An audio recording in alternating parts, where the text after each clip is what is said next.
여러분, 제가 말씀드리는데요. 사람은 후쿠시마 방류로 인해서 오염된 바닷물을 마시게 되면 반드시 죽게 됩니다.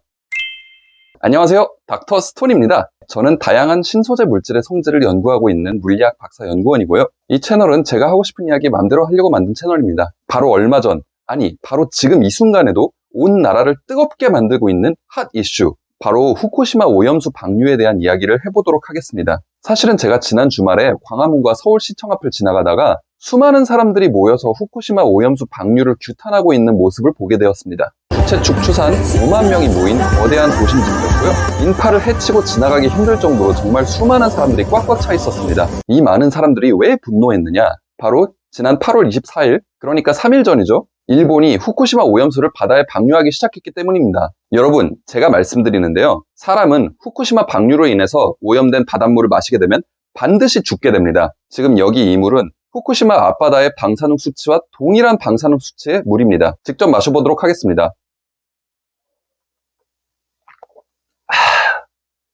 시원하다. 근데 언제 죽냐고요? 한 100년 안에는 죽겠죠?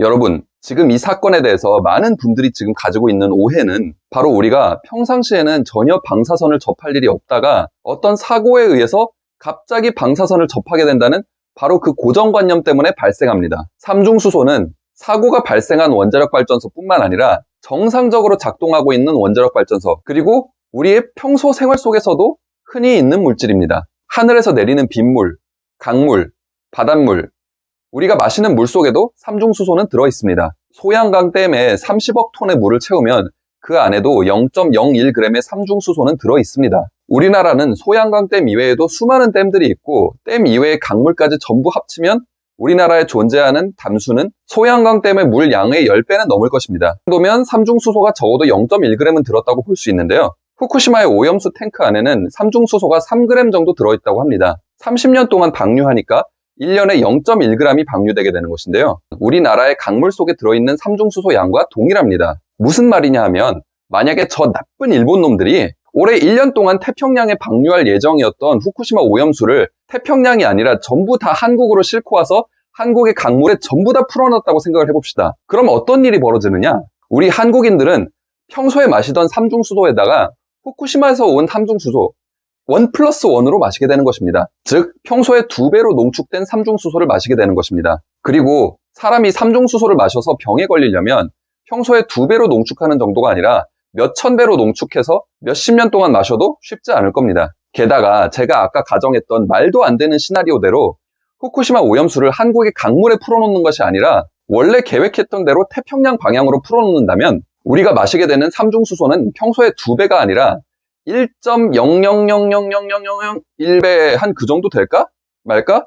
그 정도 수치입니다. 평소와 달라진 게 전혀 없다는 뜻이죠. 실제로 방류가 시작된 지금 후쿠시마 앞바다 3km 지점만 가도 방사능 수치는 전혀 달라지지 않았다고 합니다. 너무 작은 양이라서 기계가 잡아내질 못해요. 제가 방금 마신 물은 정수기 물인데요. 실제로 후쿠시마 앞바다의 물과 동일한 방사능 수치를 나타내고 있다는 말이 사실인 것입니다.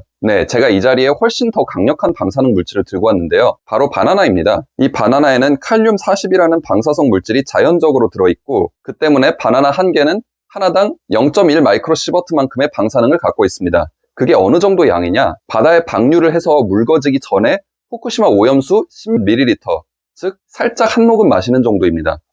네가 정말 그 정도란 말이지?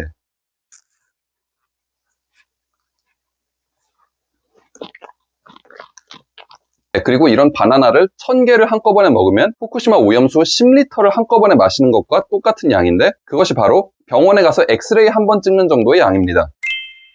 저는 지금 일본 정부의 양심을 믿고자 하는 것이 아니라 국제원자력기구의 감시체계를 믿고자 하는 것입니다. 현재 방류 과정 전반은 국제원자력기구 IAEA의 감시하에 있습니다. IAEA는 과거 한국원자력연구원이 불과 0.2g의 우라늄을 농축해서 등록을 하는데 빠뜨렸다가 그것을 잡아내서 너희가 지금 몰래 핵무기를 만들려는 것이 아니냐 하고 잡아낸 바로 그런 깐깐한 집단입니다. 일본이 IAEA에 큰 돈을 들여서 로비를 한 것이 아니냐 이런 말을 하는데 이 오염수가 향하는 곳은 우리나라가 아니고 바로 미국 방향입니다. 일본이 IAEA에 돈을 먹였다고 한다면 미국이 그보다 2배 아니 10배의 돈을 IAEA에 먹여서 후쿠시마 오염수가 실제로 위험한지 여부를 내놓으라고 하지 않겠습니까? 미국이 도대체 뭐가 아쉬워서 일본한테 꼼짝 못할 나라라고 생각하십니까? 여러분은 오펜하이머를 보고도 어떻게 그런 생각을 하십니까? 미국은 일본이 순순히 항복하지 않는다는 이유만으로 불꽃놀이를 2방이나 선사한 나라입니다. 일본이 정말로 해로운 물질을 미국 방향으로 흘려보내고 있다면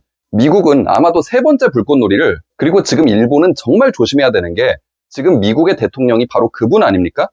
내가 쐈었나? 한 방 더. 내가 쐈었나? 한 방 더. 여러분, 저는 앞으로도 후쿠시마 오염수와 원자력 발전에 대한 과학적 사실을 계속해서 이야기할 예정입니다. 하지만 우선 말씀드리고 싶은 것은 여러분들의 평온한 삶이 계속 지속될 수 있도록 지금 이 순간에도 과학자들은 노력하고 있다는 사실입니다. 믿어주시기 바랍니다. 오늘은 여기까지 이야기하고 인사드리겠습니다. 지금까지 닥터 스톤이었습니다. 감사합니다.